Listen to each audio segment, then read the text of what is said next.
Hey guys, it's Chris for Dual Sport Garage. Today I'm going to compare 3 different visors for your windscreen because as I'm riding the 300 Rally, I'm finding that anything over 65 miles an hour and it really feels like someone's batting you on the head.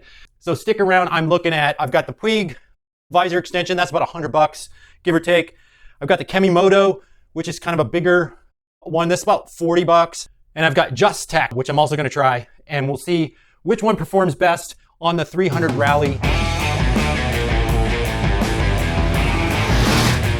I feel like in any of the adventure builds that I do, I want to make sure that these bikes can do 2,000 or 3,000 miles and you're still comfortable and you're not worn out when you're done your trip. And so in stock form, the 300 Rally, this windscreen is too short, but there's a lot of tall windscreens on the market that I'm just going to say, if you're going to take this off-road and do any technical off-road riding, single track, or even Jeep trails and stuff, and you want to get over the bars, you don't want this in your face.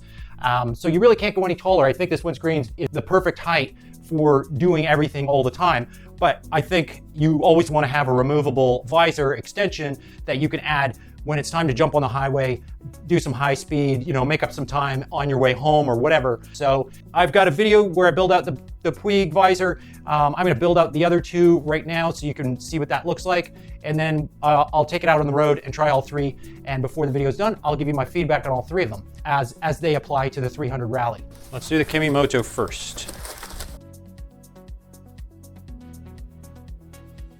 All right, that's kind of interesting. It comes mostly assembled. So there's a lever right here. If you spin it outward,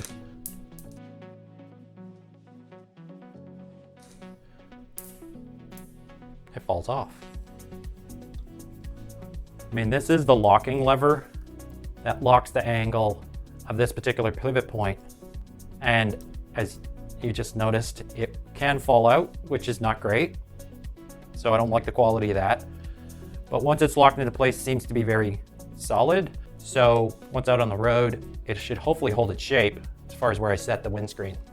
So then as far as adjusting it to the curvature of your windscreen, they've got an Allen key head at the top to get the angle just right and then fix that angle by spinning those Allen keys. Then these rubber pads are smooth on one side, a couple notches, and then there's a locating notch on the back, which looks like it corresponds to the 2 notches on the sides here. So that says which way it goes. We're gonna need our Allen head set screws. The kit includes 3 Allen keys. So this one is the smallest one for the set screws. Because it's gonna be pushing against rubber, I'm not gonna worry about thread locker. So looking at the little wedge that they've provided, this wedge corresponds to 2 set screws and the 1 dimple. So I'm gonna take the plastic little wedge shaped thing with the slope facing forward, the slope, and sliding it in to this space. And then it basically ends up flush, you can't see it at all. And then when we turn the set screws, it's gonna push that little plastic piece down to clamp. Okay, now that I have those wedge pieces in, put the rubber in, back in place, and then I'm all set to put that on the windscreen. So the other piece of adjustability is these 2 adjusters, which tighten up the pivot point right here. Unlike the Puig, you can't vary the distance between these 2. This does not pivot in and out. It just pivots up and down. The only in and out pivoting is happening up here. So once we get this in place, so the distance between these 2 is not going to change, but it looks like it should be okay on the 300 Rally. All right, everything is nice and loose. So I don't feel like there's any tension on any of the pivot points. So I'm going to go ahead and clamp it on. Right now I'm picking up about 1 inch, 1.5 inches in additional height. So I think I'll try it with just that much more wind protection, see what it does, and then just play with a couple of the different settings. As far as aesthetics go, it's a little too big. It's wider, just ever slightly wider, maybe 1/2 inch wider than the 300 Rally windscreen, so I'm not loving it for that. As far as on the windscreen, where the set screws are holding on, it feels solid as a rock. I can shake the whole bike. So most likely I'll lose one of these little bits eventually over time. So that's what I'm concerned about. but I'll test it as is and let you know how it works out as far as managing the wind. Okay, so the KemiMoto Visor actually looks really good on the bike. And while you're riding, the blacked out hardware doesn't distract at all. It's probably the least noticeable visor just because it's so big, it's really easy to see through. I logged a couple hundred miles with the visor in place and found that it stayed put. It didn't budge at all, notwithstanding that one little plastic piece which seemed to come loose during an installation. So obviously there's a build quality issue there. If you get things clamped down and into place, you may find that this holds up pretty well. As you'd expect, it improves wind protection everywhere. It does a nice job of directing the airflow. It really smooths out and does deliver an improvement and eliminates that buffeting at highway speeds. And of course, in the long run, it's just a question of the build quality of the hardware.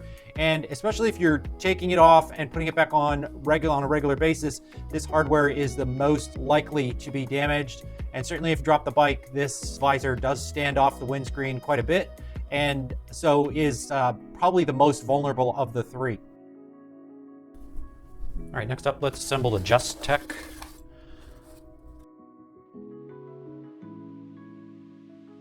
The clamps are softer and feel like silicone, so these feel like they would grip better.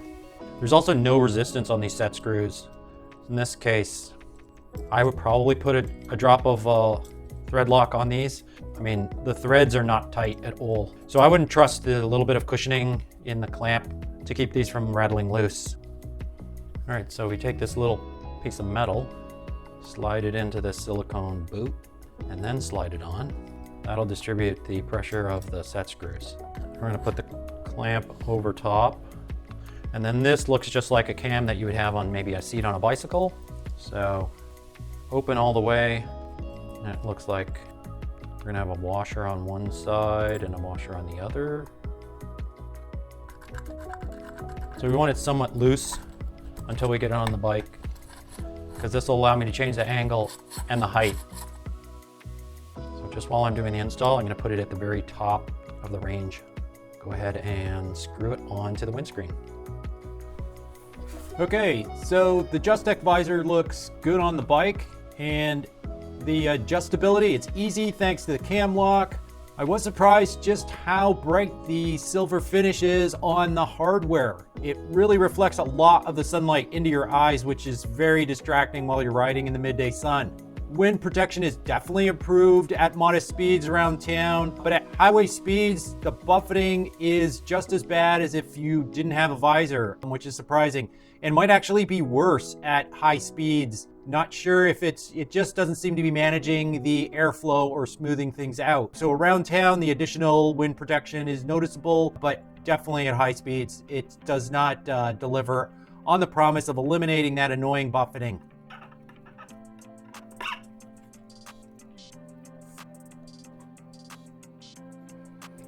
Because this is so soft, the metal just shifts around. As soon as the set screws start to push on it, they seem to squeeze out of the way. They didn't squeeze all the way out of the way, but you can see they're probably hanging off halfway. So I figure these pieces of metal should be cupped somehow so they don't squirm around, but nevertheless, this particular visor was less effective than the other one, and we'll see what happens with the third one.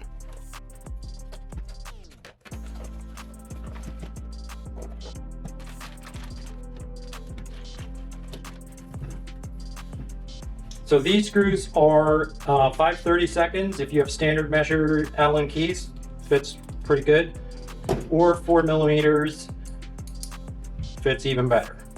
All right. Okay, so pretty straightforward. These are going to come in from the back. The writing shows you which way's up, and this bracket obviously drops in from the top, so the screw would be at the top, so that's how you want to match those up. Now you'll notice if you look closely, so I've had quite a few questions around the size of the screw versus the hole in the bracket. If you look at the screw itself, the threads on the screw are quite large as compared to the opening in the bracket, and that's designed for a purpose so that those threads can really cut into the plastic so that there's no risk that it's going to vibrate loose. So you're going to need some force. Typically an electric screwdriver is your best bet to get these seated properly. So your easiest bet is to just get that started in your hand, and it takes a little bit of force because it's really designed to cut those threads into the plastic. You know, just squeeze it in your hands, give it some force so it can bite into the plastic. And once it's got a start, you can move to the other side, get the other one started, and then we're going to use the drill driver to just zip that in there in a hurry. So just pushing with some force to get it started. It does take some finesse, but then you can see it really does open up and carve those threads in.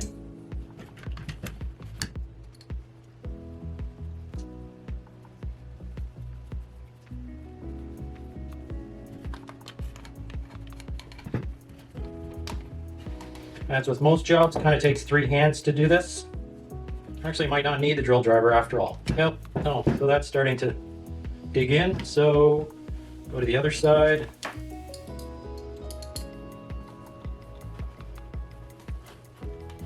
And with a decent amount of force, that just bites right into the plastic. Yeah, don't want to twist it too hard because I don't want to strip those threads at all. Just want to make sure it's nice and snug and everything's seated against the plexiglass here of the visor. Make sure there's no gaps. That looks properly seated. So we'll do the same again. We'll give the screw a start in the bracket. Make sure we got some threads started. And just you don't want to go too far because quite frankly you go all the way through there, but just to get the thread started so we've got something to grab onto when we're assembling the visor.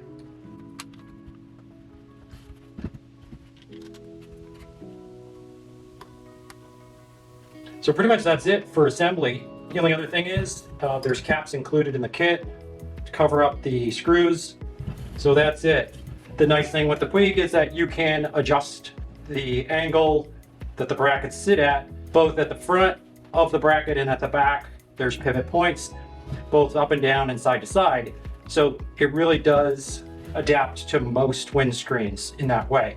And the only thing we have to do is loosen off this 4mm screw and install it on the bike. We'll just get this warning sticker off before we do.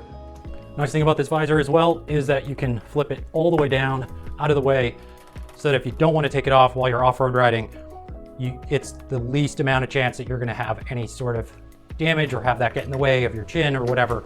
So really nice with no tools whatsoever. You can just get that visor exactly where you need it.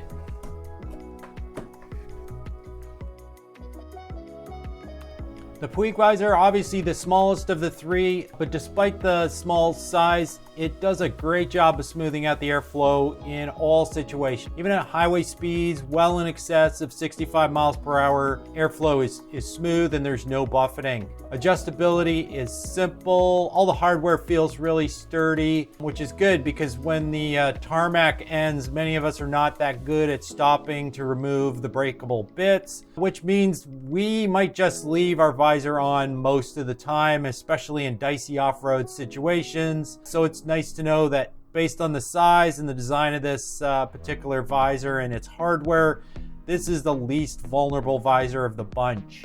I could definitely see leaving this on pretty much 100% of the time. Okay, so back in the shop again. One clear winner, one you need to toss, I would say, and one you could maybe use it if you've already bought it. So first up, this Justech, which is super reasonable price.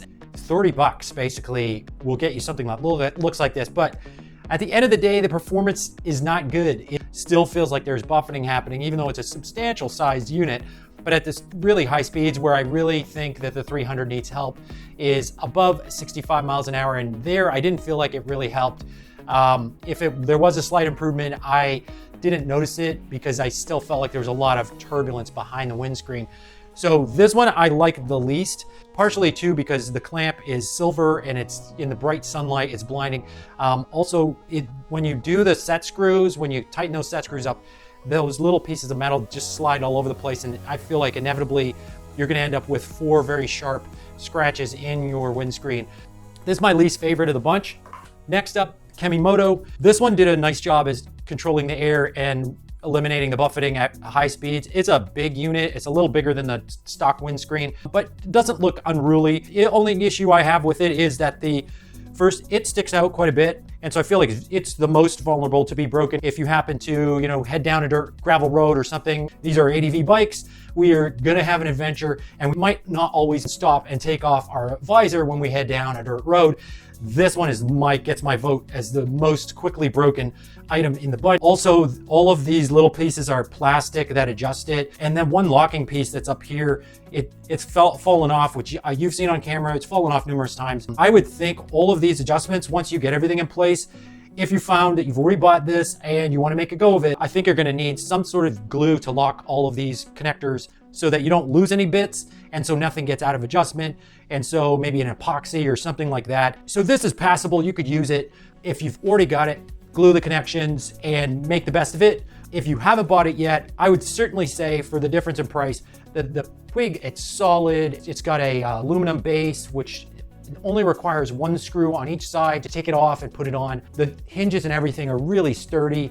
It does a superb job of managing the air with being still very discreet, smallish, if you will, and it's least likely to get broken in a fall. So you can leave it on 99% of the time. And when you know you're getting into hairy stuff or single track or something like that, you can definitely throw this in your tank bag and you know it's gonna survive the journey.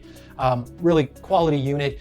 And for about $100, give or take, I think this is a better investment and will survive as long as you want it to. So that's it for the three. The Puig gets my vote, runner up for the KemiMoto, and unfortunately, the Justech just don't buy it, I guess. Hey guys, and if I could share just one last comment for you. In this case, the three different visors at three different price points ended up to be good, better, best based on price. That's not always true, and my commitment to you is to look for either the best product because it's worth every penny, or if there is a cheaper solution that totally does the same thing, I'm gonna look for that. In this case, absolutely was worth the money to go with a brand name product. When we looked at the 300 Rally sprocket cover, the brand name product was far superior to the no name product. When I looked at the 701 Enduro LR, the sprocket cover was less than half the price and just as good. So I'm always gonna be on the lookout to find you a great deal if there's a deal to be had. But understanding, of course, that you often get what you pay for as far as quality. And when we set out on a 2,000 mile journey, 3,000 miles, the last thing you need is a hiccup that's caused by cutting a few corners to save a couple of bucks. I'm gonna definitely choose the reliability and the convenience and the comfort and the safety over a few bucks plus or minus. So just to clarify, because I know this kind of worked out to where you might say, oh, well, of course, the most expensive product wins. But on the Rally 300, I think the Puig is the best choice. And I think the 300 is an amazing bike and so versatile. And I can't wait to get out and do a few thousand miles on this puppy. But first, I'm going to make sure, for your benefit and mine, that it's set up to handle that kind of an adventure. So hopefully this was helpful for you. If it was, smash the like, subscribe to follow along. We'll see you next time. Bye for now.